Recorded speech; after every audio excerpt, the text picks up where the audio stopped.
Welcome to Man Does Tech, where I solve the problems you didn't even know you had.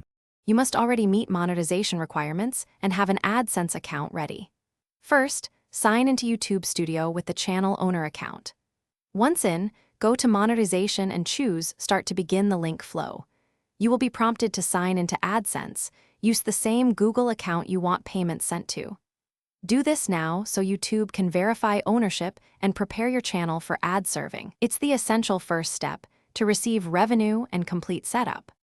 Once you choose an Adsense account, confirm the account details carefully because mismatches block payments.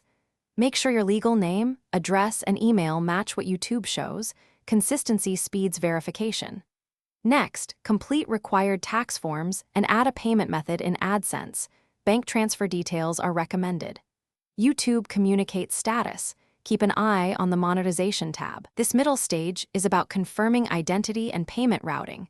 So earnings finish by confirming the link back in YouTube Studio. You should see your Adsense account listed. Enable ad formats and check that individual videos are set to monetize so ads can appear.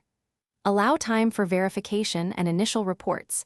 Adsense shows earnings, and YouTube shows RPM and estimated revenue. If something goes wrong, clear browser cache, ensure the same Google account is used, and correct any name or address mismatches in Adsense immediately, because those are the most common causes of failed payments. Thanks for watching. If you found this helpful, don't forget to like and subscribe.